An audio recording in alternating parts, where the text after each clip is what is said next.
Nearly 12 years after Flight MH370 disappeared, a private company will restart a highly anticipated search for the plane next week, bringing hope it could finally be found.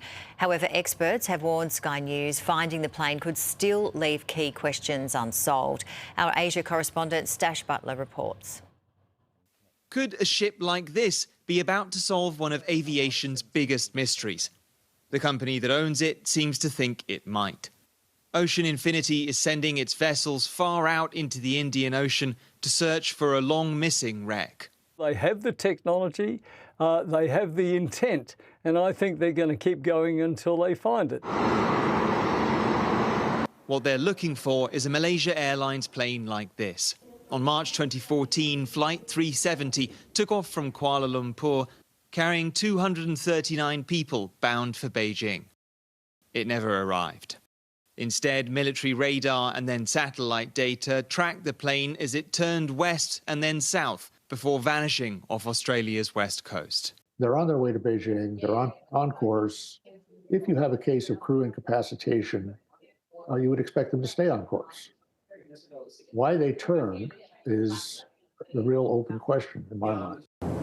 To find an answer, investigators from Malaysia, China and Australia scoured 120,000 square kilometres of the ocean over 3 years, looking for the wreckage.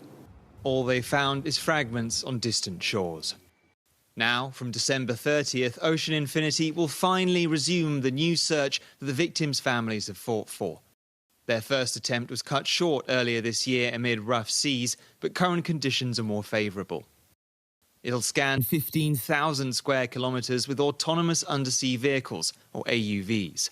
Malaysia has promised more than $100 million if they find the plane, but nothing if they don't. The engines, for example, that were probably torn off in the ditching or the crash, they're the size of a small bus.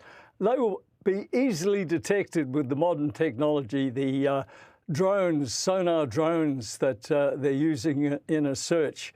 AUVs, really great, cover a lot of area, get close to the seafloor. Their one challenge might be in really mountainous terrain. The first thing that anybody's going to be trying to do is locate the two recorders that are on board, the cockpit voice recorder and the digital flight data recorder. There's a lot of information there that you can get from those, and you almost don't need much else. That could mean a resolution after 11 years of uncertainty for relatives of the missing, who include 7 Australian citizens and residents. But even if Ocean Infinity vehicles can find the plane, retrieving debris and the black boxes could be a challenge. But the deeper it is, the less of the wreckage you're going to recover, because it just gets too hard to bring it up.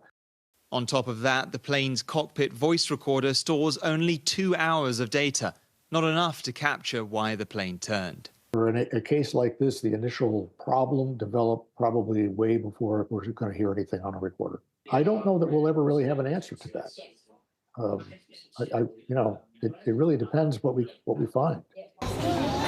It adds to the difficulty of solving this enduring mystery and bringing a final piece to the families of people on board.